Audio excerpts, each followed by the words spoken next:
I should have known something was wrong the second I checked in. The lobby looked expensive, but felt dead. Lighting too white, cold LED strips along the ceiling, more like a showroom than a place anyone lived in. Citrus diffusers pumped out a sweetness so strong it turned bitter, clinging in the throat. The staff smiled too wide, voices sharp with script. The front desk agent slid a glossy folder toward me. Whitmore Resorts and Residences. Inside were the usual forms: maps, emergency numbers, room service. But sandwiched between them was a cream-colored envelope with my name neatly typed: Lena Ward. I opened it in the elevator. The paper was heavy, faint watermark of the Whitmore logo pressed into the heading read, Owner's Packet, Rules for Your Stay. Camp Rules. Number 1, between 2 a.m. and 4 a.m. remain inside your suite. Number 2, do not open your door to knocking after midnight, regardless of what you hear. Number 3, cover all mirrors at night.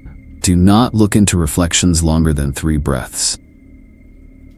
Number 4, do not feed it. This includes recordings, live streams, children, or stories told to new guests. Number 5, do not attempt to access the basement or back-of-house areas. No explanation, no signature. By the time I reached the 10th floor, I told myself it was a gimmick. Resorts loved gimmicks. Still, the paper felt too deliberate. The suite was spotless. Too spotless. The air reeked of bleach and something sharper, chlorine masking mold. Hardwood shone like it had been polished that morning. Mirrors reflected me from every angle: the wardrobe, the bathroom, the wide panel opposite the bed. I dropped my suitcase and rubbed the edge of my silver necklace between my fingers. I've done that since I was a kid. Habit when I'm uneasy. A knock startled me. Not at the main door, the bathroom. Clara, a housekeeper I'd seen in the hallway, slipped in with towels. She smiled through her script, but her eyes froze on the wardrobe mirror. Without a word, she tossed one of the towels across it. "Sorry," she muttered, flustered. "Habit." "Habit?" I asked. She didn't answer, just wheeled her cart away. Later, I browsed the smart TV. Between owner services and room charges, I spotted a grayed-out menu option. Whitmore Foundation. Owner services. It wouldn't open. No matter how many times I pressed the remote, it stayed locked. I didn't cover the mirrors that night. I didn't believe the rules.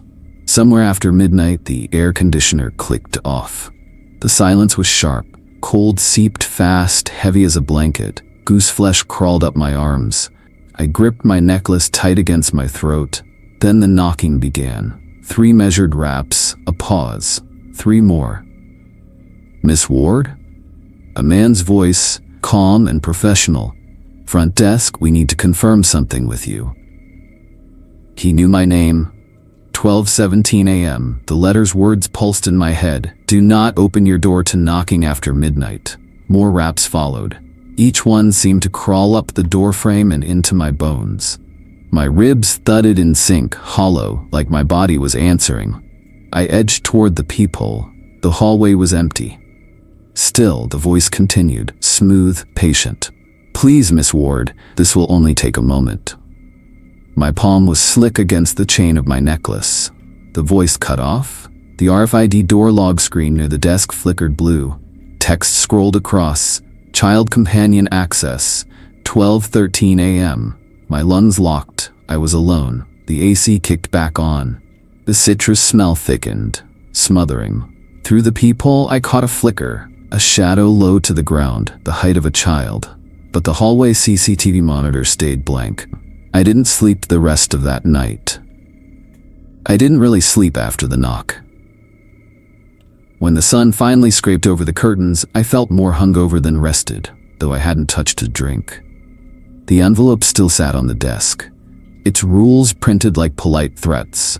I told myself the RFID message, child companion access, was a glitch. Coffee in the suite didn't help. My hands shook as I scrolled through old reviews on my laptop. Most were suspiciously brief. No more than a line. Great stay. Would recommend. Perfect for a short break. Always vague. Always cheerful. But when I dug into cached pages, patterns began to form. Multiple usernames, different dates, same phrase. 4 months was enough, not 3 days, not a week. Always 4 months. That phrase clung to me as I wandered the lobby cafe. The citrus smell there was already starting to feel suffocating, like a smile held too long. An older woman sat alone at a corner table with a crossword, her pen scratching steadily. Her calm felt practiced, like armor. "You're new," she said without looking up. "Checked in yesterday," I admitted. She finally raised her eyes, sharp, gray. "Don't feed it." I forced a laugh. "I'm sorry?" She folded her crossword with slow precision. "That's what keeps this place running, feeding it. That's why people leave or don't." Then she stood and walked away, leaving me staring at the half-finished puzzle grid. When I returned to my floor, something waited outside my door. A single wet footprint, small as a child's, stamped into the carpet. My throat dried. I blinked hard, and it was gone. Fibers perfectly smooth again. Housekeeping, I told myself. Damp mop water. But the hallway carried a smell that hadn't been there yesterday. Chlorine, sharp and chemical, cutting through the citrus. I followed the scent to the pool doors on the ground floor. They were locked behind glass. A heavy sign bolted across them. Adults only, 18 plus. Yet as I pressed my palm to the pane, the chill shocked me. The glass breathed cold straight into my chest, deep as if water itself was seeping into my lungs. I staggered back, gasping, every inhale like a sip of pool water. Behind the tinted pane, I caught a smear of light, the kind of underwater glow pools give off when their lamps are on. Pale green, shifting, reflecting off tiles, and there, for just a second, the glossy shimmer of wet ceramic. Like someone had stepped out dripping only moments ago. The hum came next, low, mechanical, filtration, steady as a pulse, too steady, like breath echoing through the pipes. Back at the lobby rack, I pulled out one of the glossy brochures. Couples laughed in staged photos, cocktails catching the sun, but the paper sagged damp in my hand, corners curled, edges warped as though it had once been soaked. When I traced a finger down the activities list, faint letters lifted against my skin. Raised, almost embossed from long ago ink, Children's Hour, Pool Deck, 12 noon. The line looked older than the rest, like it had been printed years ago and scrubbed away countless times but never fully erased. I carried the brochure upstairs and set it next to the envelope on my desk. They looked like two halves of the same script. That night, the citrus scent in my suite had gone sour, like chlorine forced through perfume. When the lights in the hallway flickered, my skin tightened. I pressed my eye to the peephole. The corridor stretched empty. At the far end, the exit sign blinked once. Then again, not erratic, perfectly timed. One slow pulse every 2 seconds. Too slow for a faulty bulb. Too exact. Each flash washed the carpet in pale red. Each pause drowned it in shadow. The rhythm dragged at me, hypnotic, like watching light filter through water when you're already sinking. My ribs thudded in time with it, hollow and wrong. The chain of my necklace dug into my throat as I clutched it. The chlorine stung the back of my nose. The air tasted damp, chemical, as if the whole hallway had been submerged. I let the curtains fall shut, sat on the bed, stared at the rules and the brochure side by side. One line from the crossword woman looped in my head, louder than my own pulse. "Don't feed it." I kept telling myself I was imagining things, but the bag Clara left me wouldn't let me forget. The sandals inside matched my size exactly. The brush was still threaded with hair, soft brown strands that could have been mine. Whoever had left them hadn't walked out on their own terms. The next morning, I caught Clara in the hall again. Her cart squeaked along the carpet, bottles of cleaner clinking. "Clara?" I said. "The people before me? Did they just walk out?" She froze. Her eyes flicked to the mirrored wall panel and back. Then, without a word, she pulled something from the bottom shelf, a clear plastic bag. Inside was a paperback swollen from moisture, pages warped, a bottle of sunscreen half empty. a set of flip-flops with straps stretched to fit. "Most people don't pack," she whispered. Her hand trembled as she put the bag on top of the towels. Then, almost reflexively, she lifted one of the towels and draped it over the mirrored panel. Only after the reflection was hidden did she meet my eyes. "Habit," she said, the same word as before. Her knuckles were white on the cart handle when she pushed it away. I carried the bag back to my room, set it by the door, and tried to ignore the way the warped book still smelled faintly of chlorine. That evening, I found Alvarez at the front desk. He was rolling his master key card between his fingers like a coin trick, back and forth, over and over. The strip was worn pale from years of use. "What's in the basement?" I asked. His hand stilled. The card slipped once, hit the counter with a click. He caught it, too slow. "Storage," he said, not meeting my eyes. "Supplies." A bead of sweat rolled down his temple. His hand shook when he smoothed the card flat again. "You're lying." His throat worked like he was swallowing glass. For a second, I thought he'd snap at me. Instead, his voice dropped to a whisper. "You've read the rules. Follow them." It wasn't a warning. It was begging. I left before he could see the goose flesh rising on my arms. In the elevator, I wasn't alone. Jonas, the maintenance guy, leaned in the corner with his tool belt hanging low. He looked like he hadn't slept in days, eyes red, stubble bristling. "You've been asking," he muttered. "About what?"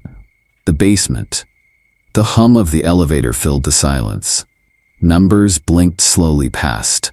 "What's down there?" I asked. He scratched his jaw. The wrench on his belt clinked. "Even staff don't go B. Not if they want to sleep at night." He pulled a wallet from his pocket, thumbed the corner like a tick, then showed me a photo tucked inside. A little girl missing her front teeth, grinning wide. "Saving for her tuition," he muttered. "This job pays enough, but the basement."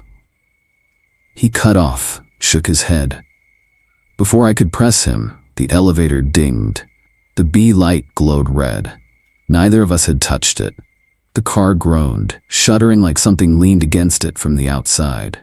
A draft seeped through the seam of the doors, cold enough to bite bone. The smell of burnt oil slid in, layered over chlorine.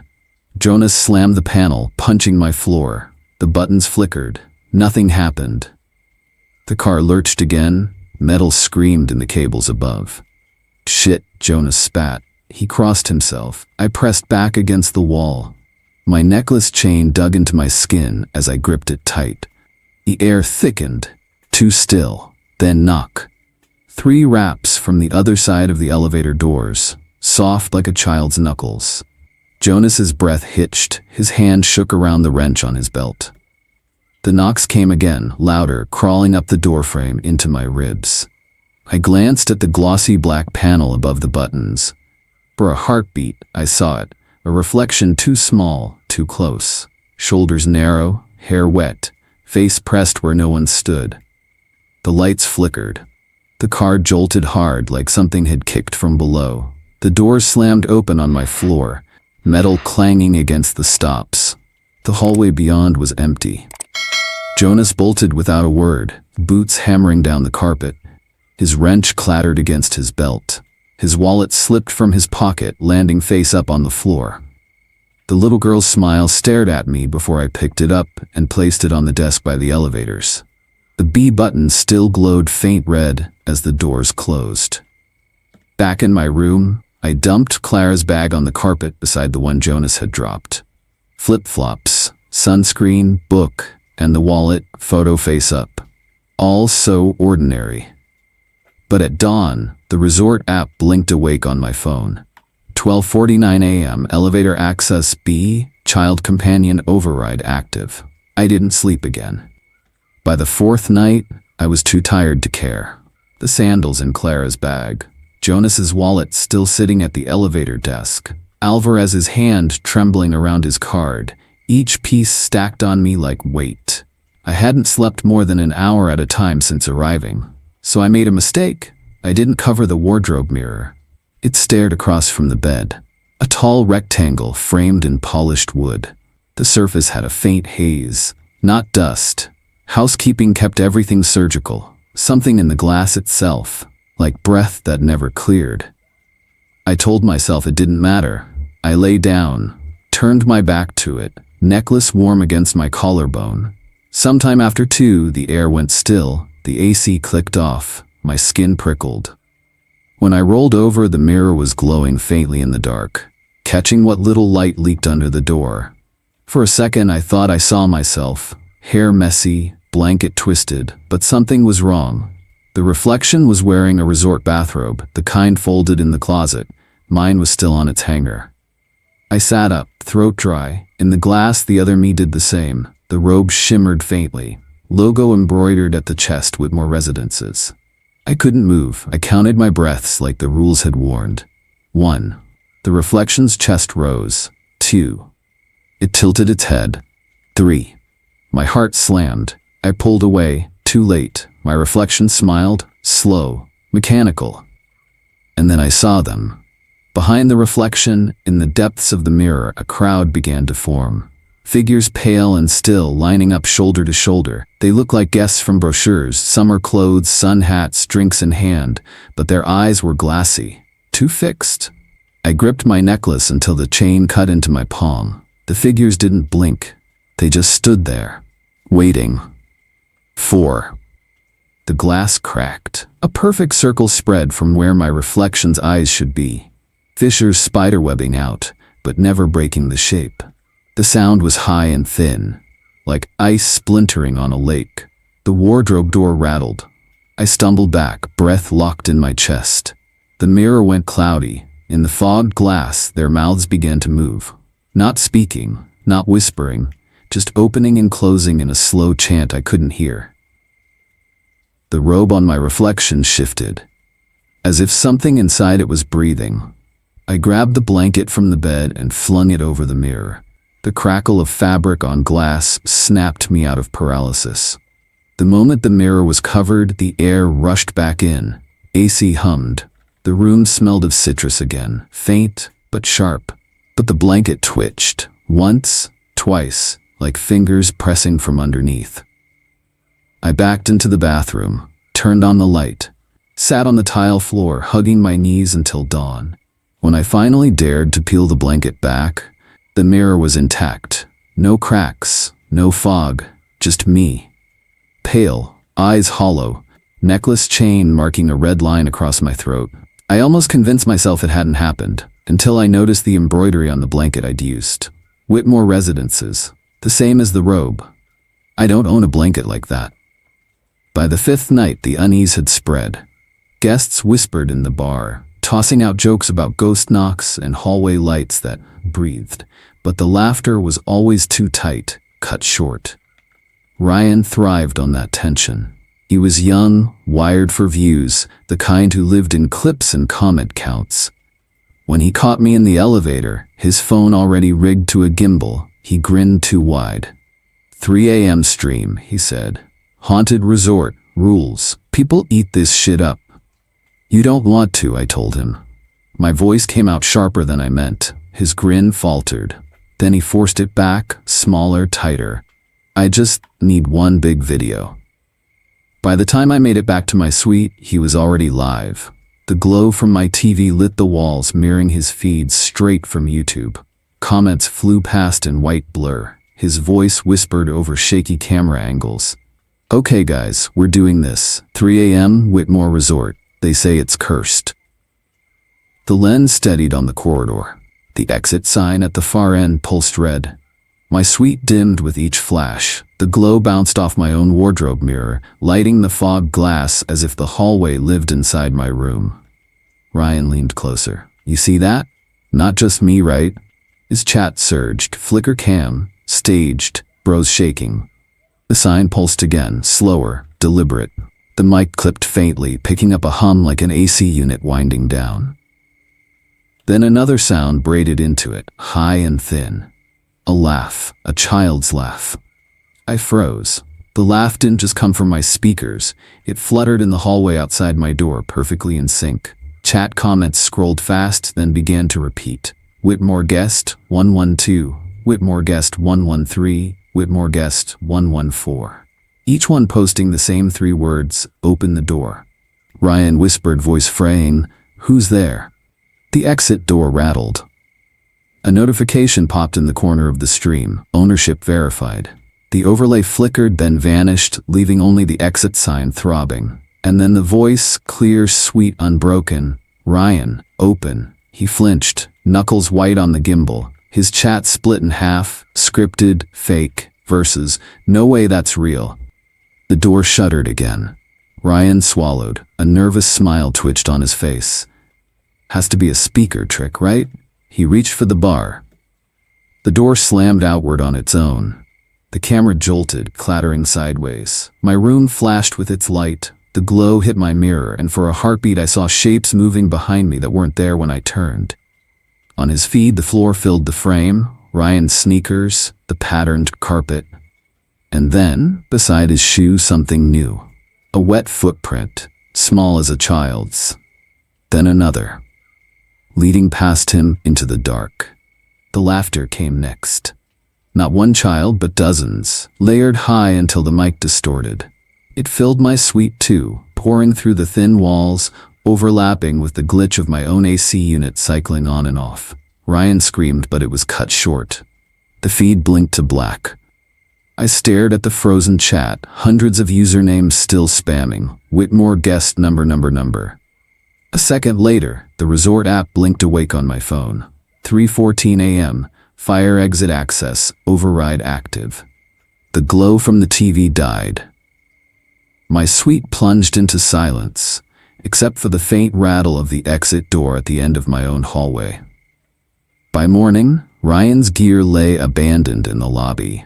The gimbal twisted, battery warm. Staff had already placed his luggage with the others, bags lined in neat rows like unclaimed bodies. When I asked the front desk if he'd checked out, the clerk smiled, rehearsed, mechanical. Guests are always welcome back. Ownership is forever. That night, the exit on my floor rattled again. Not loud, just enough to keep me listening for the next laugh. Morning brought no answers. Ryan's stream was gone from every platform, scrubbed like it had never existed. The chat logs, the usernames, even cached thumbnails, vanished. But his luggage still sat in the lobby, lined neatly beside the others. I couldn't shake the phrase the clerk had given me the night before. Ownership is forever. It had felt rehearsed, like he was quoting policy. So I went looking for the paper. Behind the concierge desk, a door marked records stood ajar. No one stopped me when I slipped inside. The room was lined with filing cabinets, metal drawers humming faintly from the overworked HVAC. A faint ozone tang hung in the air, threaded with chlorine, like the files themselves had been sterilized. I opened the first drawer. Stacks of contracts, all the same format, Whitmore Vacation Ownership Agreement. Dates typed, signatures scrawled, but each one ended the same. 4 months, no renewals, no extensions, just names. Check in, check out, and then nothing. I rifled through a dozen, different families, different years, always 4 months. My throat dried. Another drawer held typed termination notices, no explanations, just unit released back to Whitmore Foundation, stamped in red. I snapped photos on my phone, but the screen fuzzed as I tried. Static lines crawling over the images as if the device itself resisted recording.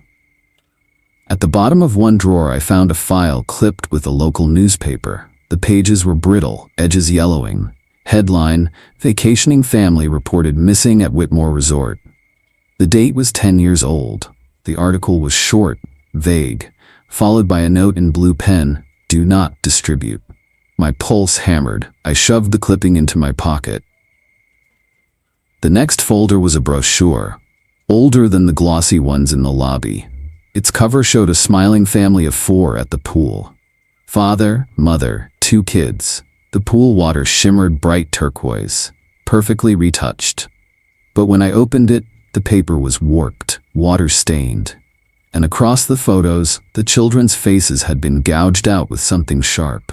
Only white voids where eyes and smiles should have been. I almost dropped it. The air conditioning kicked harder, rattling the vents. The chlorine tang thickened. Behind me, a drawer slid open on its own. Inside was another stack of contracts. The top sheet bore a name I recognized. Ryan. The date of his check-in was 5 nights ago. The end date was blank.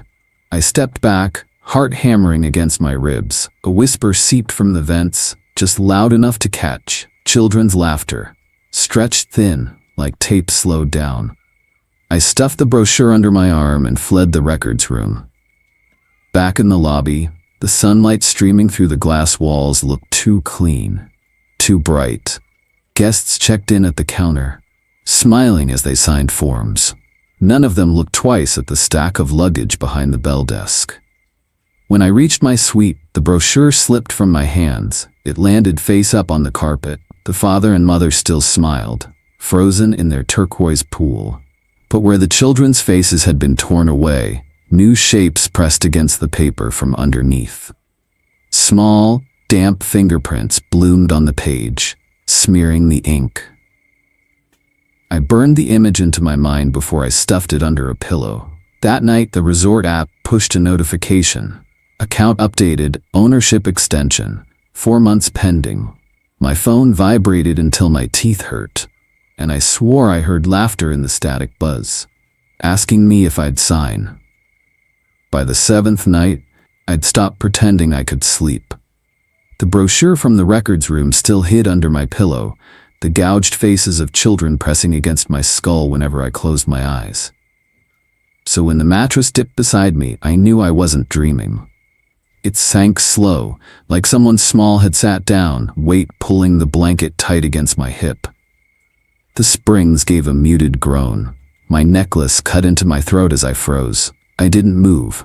I didn't breathe. The citrus scent that clung to every room soured. The air carried something wetter, chlorine, but mixed with mildew like damp towels left to rot. I turned my head by degrees. The wardrobe mirror across from the bed was fogged again, even though I'd taped the blanket over it. Through the blur, a small silhouette trembled, too short to be mine, too close to the glass. Then it lifted its hand. 5 fingers, dripping. Water tracked down the inside of the glass, pooling at the bottom edge. The fogged surface quivered, as if something pressed from the other side. I counted my breaths. 1, 2, 3. My chest heaved like I'd run a mile. On the 4th, the HVAC above rattled violently, coughing out air so damp it smelled of laundry left sealed in a plastic bag. My sheets chilled under it. The mattress dipped harder. A sound like a sob caught at the edge of hearing. I threw the blanket aside and sat up. The indent beside me held, like someone still crouched there, invisible. Then the wardrobe shifted. The mirror cleared in a streak. A child's face stared back. Wet hair clung to its cheeks, water sliding down its chin, eyes black as empty sockets. It shivered, teeth chattering without sound. "Get out," I whispered, voice raw. The child's reflection tilted its head. Its lips moved, no voice came through. Just the sound of water dripping from nowhere onto the carpet. The mattress released its weight all at once, spring sighing. My stomach dropped with it. On my nightstand, my phone buzzed violently. I grabbed it.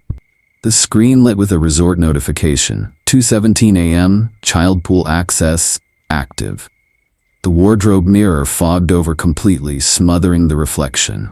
But the dripping didn't stop. It spread, tiny wet handprints blooming across the glass door to the balcony.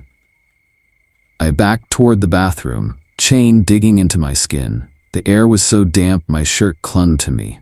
The mirror cracked once, soft like knuckles wrapping from inside. Then silence. The HVAC cut back on with a steady hum, blowing stale citrus again. When I finally pulled the curtain at dawn, the balcony glass still bore the marks. 3 small handprints, smeared outward as if dragged toward the night. I didn't touch them. But when housekeeping came later, Clara paused at the door. She saw the prints, went pale, and silently pressed a towel into my hand. "Habit," she whispered, and walked away. Clara found me in the service corridor after breakfast. Her uniform looked more wrinkled than usual, eyes ringed red like she hadn't slept. She pressed a folded document into my hand without speaking. So linen rotation, 4-month cycle. The paper smelled faintly of bleach, ink still fresh. At the bottom, all expired inventory released to Whitmore Foundation property. She didn't wait for me to ask, just whispered, "Check the date," then hurried off with her cart. The sheet trembled in my grip. Every policy, every cycle, it always ended at 4 months. When I got back to the lobby, Alvarez was at the desk, sleeves rolled up, hands shaking over his tablet. He didn't notice me at first. The screen glowed with an email draft to the health department. Subject: urgent, noise complaint. Body: multiple reports of children crying, singing, playing in pool area overnight. Resort is adults only. Please advise. He caught me looking. Slammed the cover shut. Sweat beaded his upper lip. "You didn't see that," he said. "Corporate won't. They don't want records like this." Before I could press, Jonas appeared. He looked worse than both of them. Eyes bloodshot. Uniform collar damp with sweat. He fumbled his master key and nearly dropped it. "I heard it," he muttered. "Last night down in the service hall. Laughter. Running. I thought maybe—" He stopped, rubbed his face. From his pocket, his wallet slipped, spilling onto the desk. I bent to hand it back. The photo inside caught me, his little girl, maybe 6, smiling with gap teeth, arms around his neck. The edge of the picture was water-warped, as if touched by damp fingers. He snatched it quick, voice low. "I'm saving for her tuition. 1 more month overtime, then I'm done." I wanted to tell him, nobody is done after 4 months, but my throat closed. That night, the corridors felt heavier, as if the air pressed back. The exit signs pulsed dimmer, like heartbeats slowing. I passed the maintenance bay and heard Jonas's voice, muffled, panicked, then a metallic slam, like someone forcing a service door. I followed. The hallway stank of oil and damp cloth. Shadows bled under the maintenance door.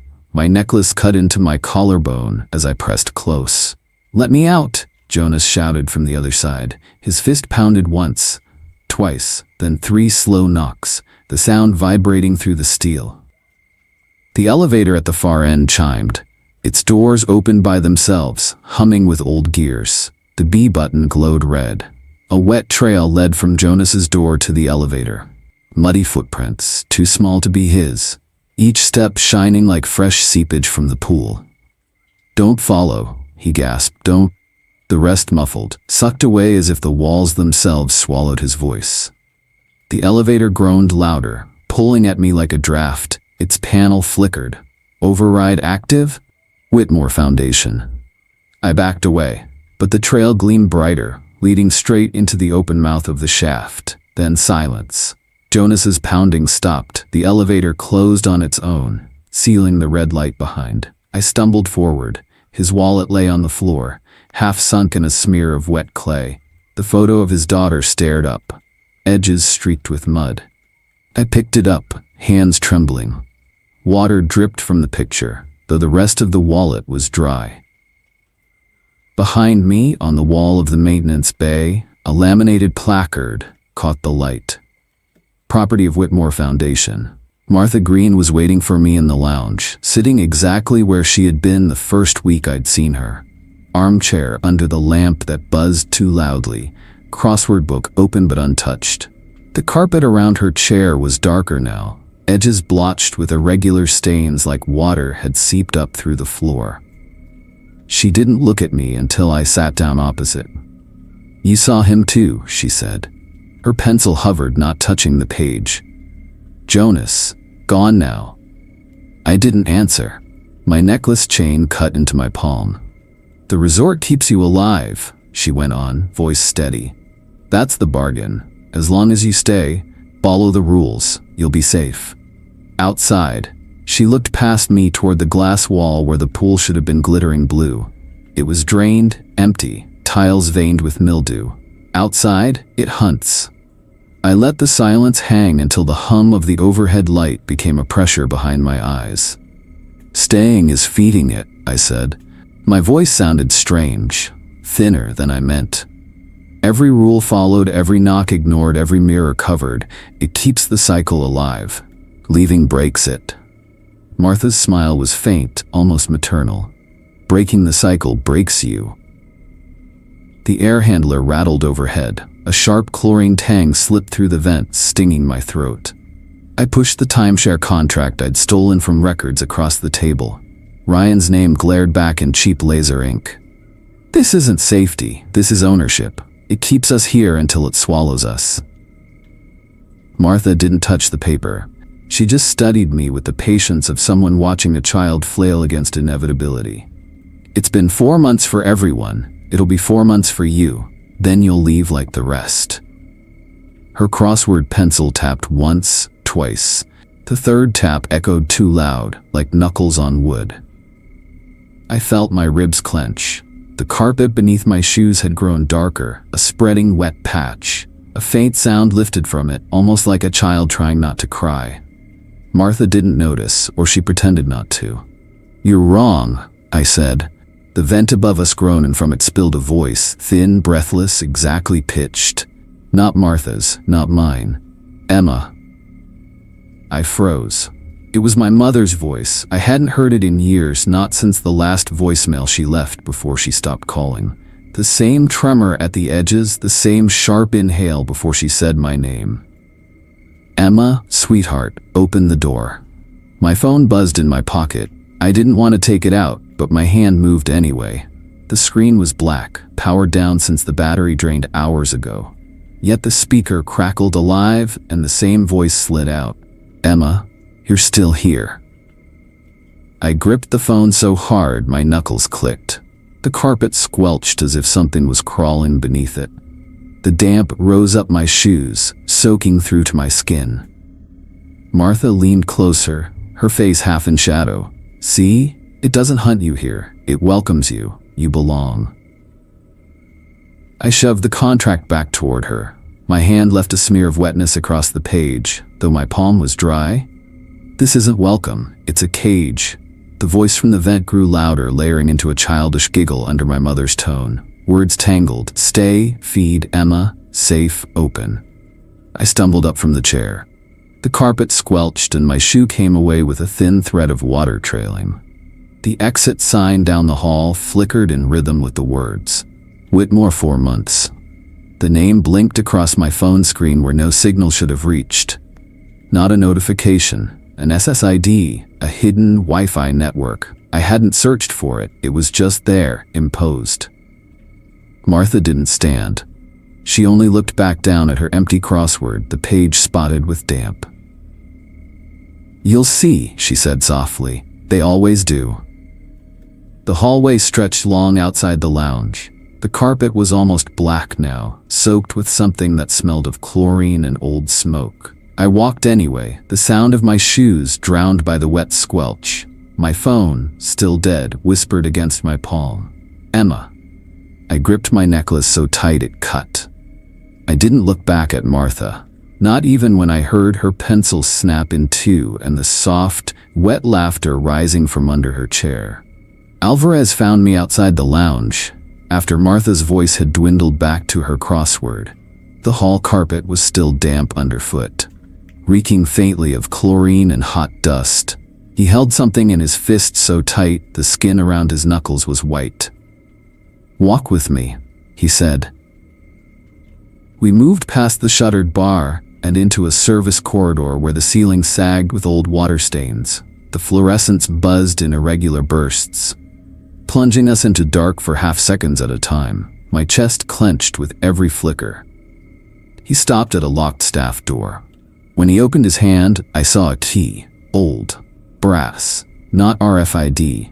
Its teeth were worn almost smooth. "You'll need this," Alvarez said, pressing it into my palm. "The Foundation left some doors off the network. They don't like anyone going down there." The metal was colder than I expected, leaching warmth from my skin. I tightened my grip.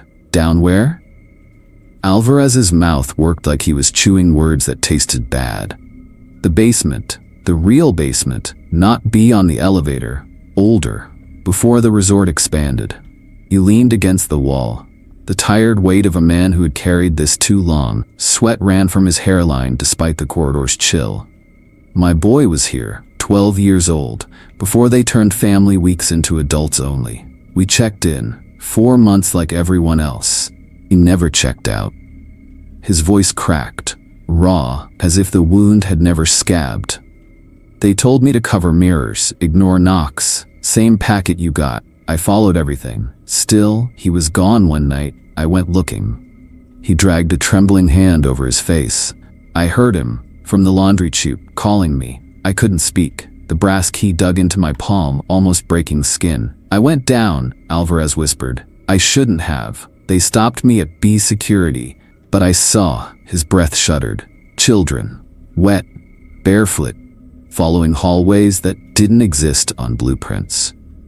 He straightened abruptly, like snapping off the memory before it could consume him. I've kept that key, never used it again, too afraid. But you?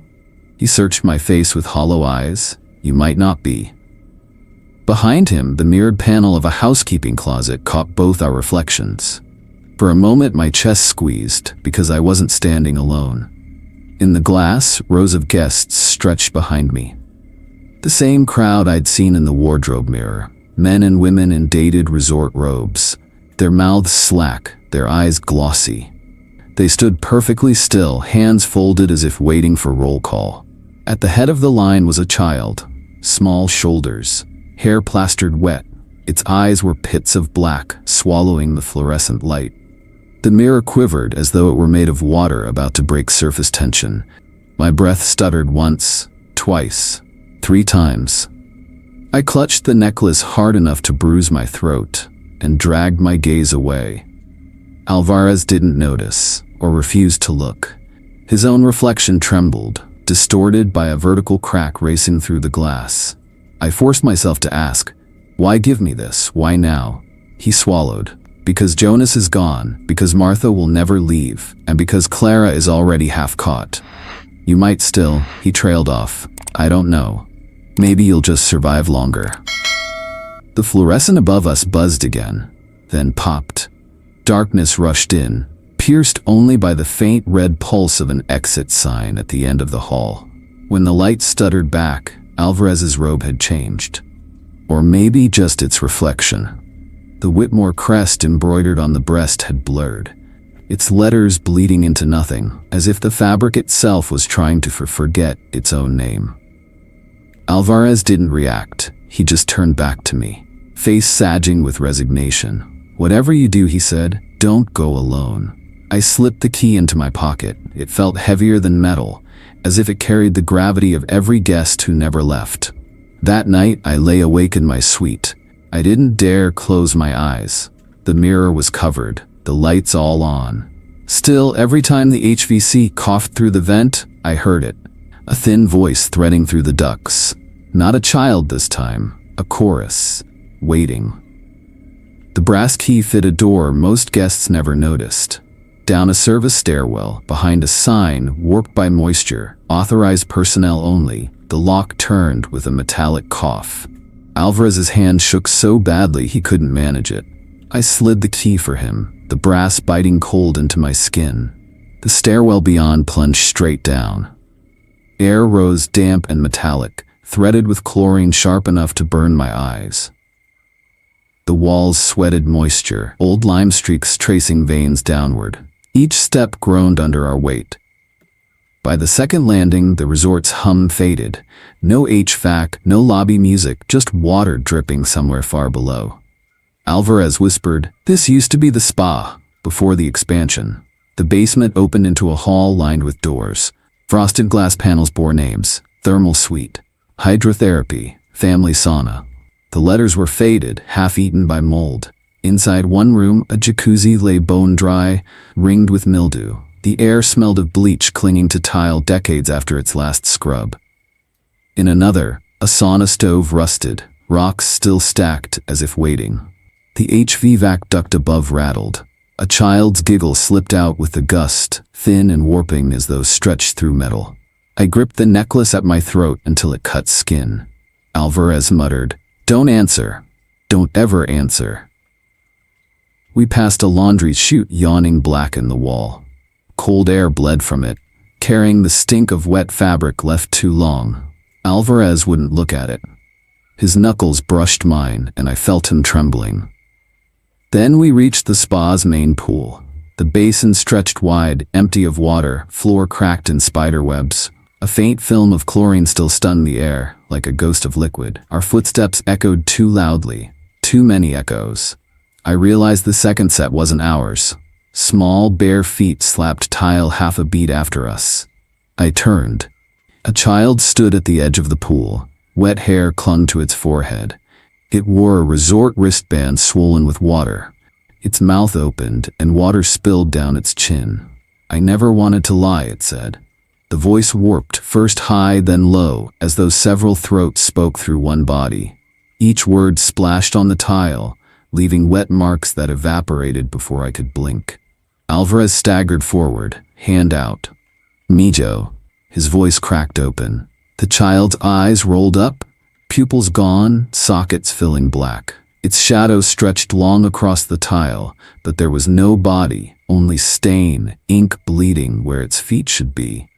I backed away, nearly slipping. My phone buzzed in my pocket. Against every instinct, I pulled it out. The camera had opened on its own, recording. The screen showed not the child, but dozens, crowded into the drained pool, climbing its cracked sides, everyone black-eyed, mouths leaking water. Their shadows smeared upward like mold. The HVAC roared. Moist air burst through the ducts, and the mirrors bolted along the spa walls fogged in unison. Behind each, rows of guests in robes stared out, silent. The child's mouth worked again. It was supposed to be vacation. They told me to smile for the brochure. They told me to stay quiet. Alvarez fell to his knees, sobbing. I tried to follow the rules. I tried. The air thickened, wet heat pressing down. My phone vibrated again. An overlay notification seared the screen. Property of Whitmore Foundation, 4 months. The pool cracked louder, as if something beneath it shifted. I screamed at Alvarez, "We need to go!" But he didn't move. His reflection in the fogged glass was already standing in line with the other guests, blank-eyed, waiting. The child's shadow lurched closer, water pouring from its mouth without end. I clutched the brass key until it cut my palm. I turned and ran for the stairwell. My steps splashed, though the pool was dry. The sound of small feet followed, multiplied. At the door, I looked back once. The spa was full. Children lined every edge, eyes black, mouths dripping. In the mirrors, adults mirrored them, still, silent, ownership frozen. Alvarez was on his knees in the center, reaching for something only he could see. The brass key burned in my hand. I shoved the door shut. And still, from behind the wall, I heard them knocking, 3 times, slow. I hit record on my phone, hands shaking so hard the mic rattled. "My name is Lena," I whispered, voice scraping my throat raw.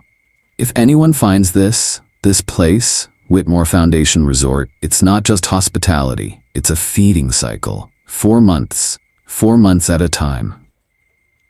The basement spa around me groaned like a lung drawing shallow breaths. Every mirror down the corridor had cracked in synchrony, the circles spidering outward like ripples from a drop. The air reeked of chlorine, but thin, ghost-like, as if the water had been gone for years, yet the smell refused to leave. I forced the words out. "The child, they drowned here. First vacation. Management covered it. They forced silence, but silence became a system. Rules, contracts, ownership." The phone pulsed in my palm. Screen flickering static lines that bled into letters, property of Whitmore Foundation, 4 months. I clenched my necklace until it cut my skin. "I won't feed it. I won't lie for it. Whoever listens, you don't sign. Don't check in. Don't stay." The walls juddered. Glass rained from the overhead mirrors, crashing like applause. I ducked, pressing the phone to my chest. The spa shook harder, vents rattling, cold wind blasting out with a howl that smelled of wet towels and ozone. And then I saw him. At the far end of the empty pool, the child stood, hair dripping though the tiles were dry. Mouth open, water sliding from lips that never closed. Eyes black, hollow. He lifted a hand, not to beckon but to cover his face, like he was ashamed. "I never wanted to lie," he whispered again. His voice threaded with all the echoes I'd heard. Clara's hush, Alvarez's plea, Martha's calm, Jonas's fatigue, even Ryan's laugh. They fused into one exhausted tone. Something inside me cracked. I pressed record closer to my mouth. Ino said, "And I promise I'll tell. You won't be hidden anymore." For a second, the air lightened. The walls stopped trembling. The smell of chlorine ebbed into something faint, almost clean. I remembered my own childhood. Locked in the bathroom while my parents fought, pressing my back against a mirror, wishing someone would notice me. That same abandonment loomed hot in my throat. "I know what it's like," I whispered. "I won't leave you in the dark." Light flared, blinding. Every cracked mirror blazed white, flooding the basement like a sunrise underwater. I staggered, tears searing my eyes, clutching my phone like it was a lifeline. And then, silence. When I could see again, the pool was empty. No child, no crowd of guests in robes, just stillness. I ran. The stairwell trembled under my feet, water slicking the rail though my palms stayed dry. Each floor I passed felt colder until I reached the lobby. The chandelier above the reception flickered once, then steadied. The citrus air freshener returned, cloying and false. For a moment it looked like any other morning at a resort. My phone buzzed. I pulled it up. The screen showed a new contact, added automatically. Whitmore Foundation, 4 months. My throat closed. I hadn't touched the keypad. The number stared back, waiting. The elevator chimed. Its doors opened by themselves. Inside, the floor glowed faint red. I didn't step in. I backed away, clutching my phone. The contact pulsed, screen dimming and brightening as though it breathed. Then, behind me at the lobby doors, came the sound. 3 knocks. Slow, hollow, patient. My ribs thudded in time, just like the first night. I whispered into the recorder, last words before I fled. "Don't stay, don't sign, don't feed it." And I left. But even outside on the asphalt where the sun had just broken the horizon, I swear I could still hear it. The faint measured rhythm, 3 knocks, always 3. Comment your thoughts below, and don't forget to subscribe to Dr. Noctis for more horror stories from the dark.